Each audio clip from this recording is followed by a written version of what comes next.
Welcome to the Adult Foster Care Division's video presentation on corrective action plans. A corrective action plan is a written document prepared, signed, and dated by the licensee or licensee designee that addresses violations of the Adult Foster Care Act and/or Adult Foster Care Administrative Licensing Rules. Although the goal of adult foster care facilities is to receive no violations at the conclusion of an inspection, some facilities fall short of meeting regulatory standards and must demonstrate how they plan to achieve full compliance within an allotted period of time by completing and submitting a corrective action plan. There are specific times in which a corrective action plan is required. It is required at the time of a renewal inspection when there are minor non-compliances that pose minimum risk to residents, before the issuance of a provisional license or special certification, and when violations are established as the result of a special investigation. At the conclusion of an inspection or investigation, licensing consultants will share any findings of noncompliance with the licensee or the licensee's representative at an exit conference. At that time, licensing consultants will inform the licensee or the licensee's representative of the possible consequences of failure to correct noncompliance and assuring maintenance of compliance. The licensee or licensee designee can develop a corrective action plan and submit it in person to their consultant at the time of the exit conference. The licensee or licensee designee may also develop and submit a corrective action plan in response to a written request from their licensing consultant. Why does the division require the submission of corrective action plans? Corrective action plans assist providers in understanding what they are doing incorrectly and what they need to do to make improvements. Corrective action plans formally document the facility's plan for improvement. They provide an opportunity for the division to evaluate and accept the corrective action or request additional information or clarification.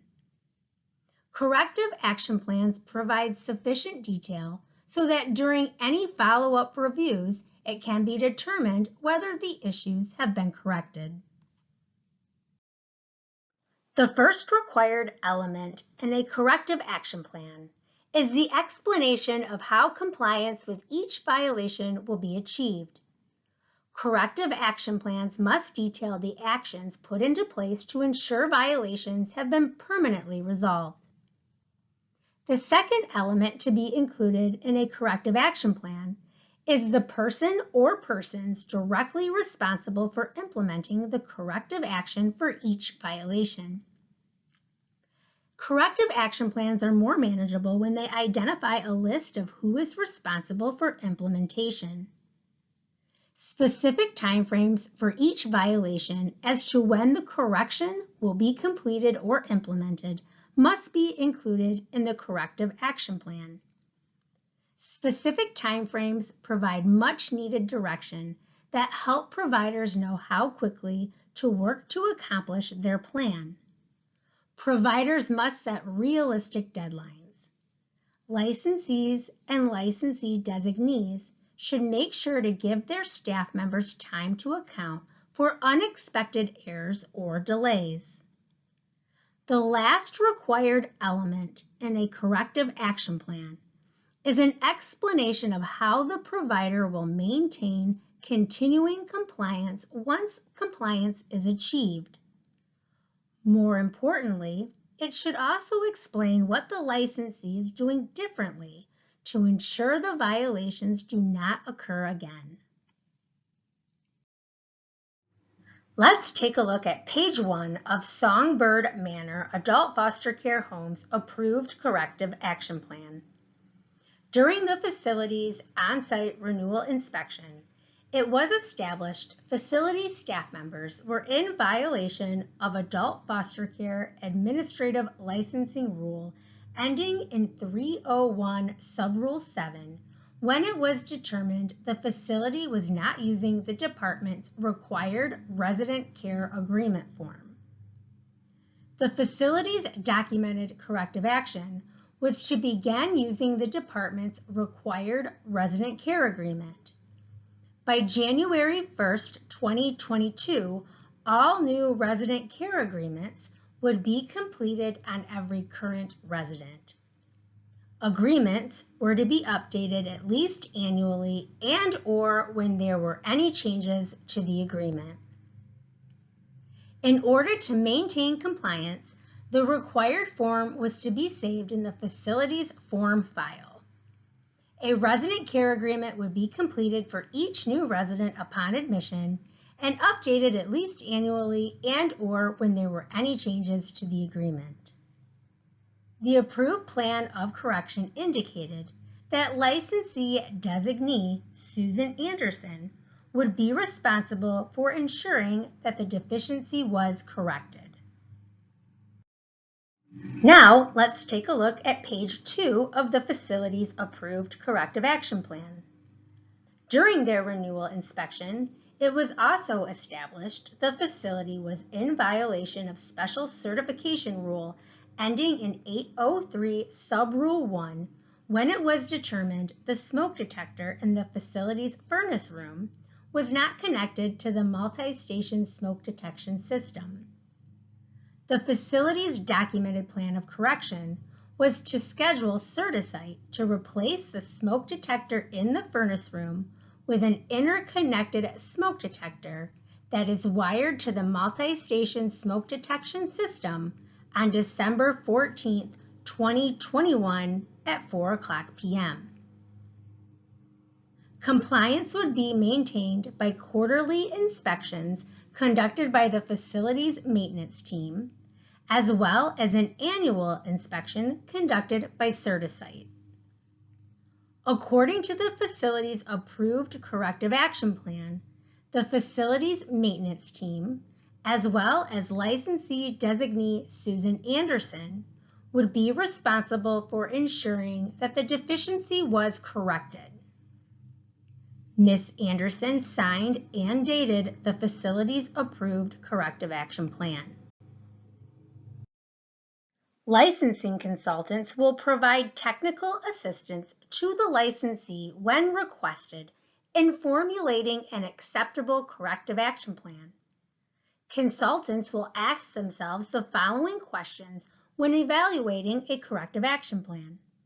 Has each cited noncompliance been addressed?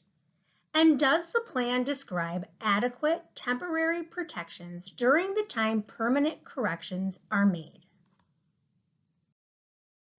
If no acceptable corrective action plan is provided by the licensee or licensee designee, licensing consultants will send the provider a corrective action plan disapproval letter and request a revised corrective action plan by a specified time.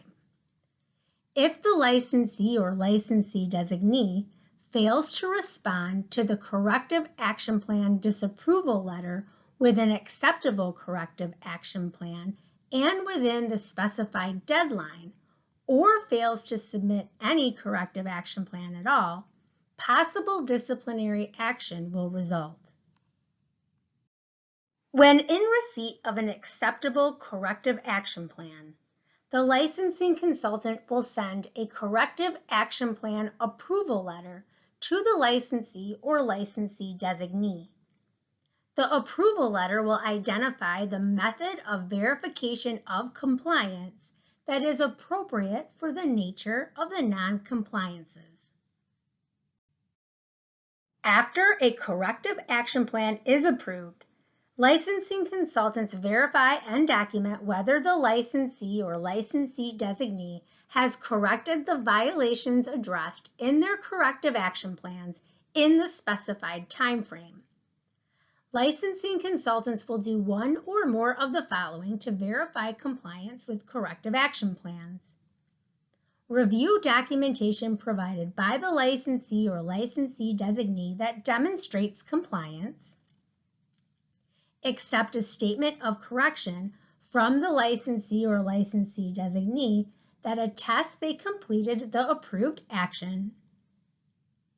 Or conduct a follow-up on-site inspection for observation of compliance.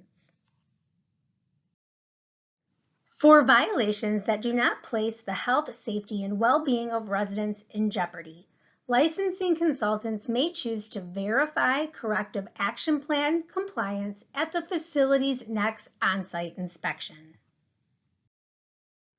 Let's discuss some tips for creating and implementing an effective corrective action plan in your facility. Corrective action plans should address problems at the root in order to prevent reoccurrence. Try to gain an understanding of the underlying problems. You may have policies already in place, but there could be obstacles that prevent you and/or your staff from following your policies. Corrective action plans are easier to write and implement once you get to the bottom of your core issues.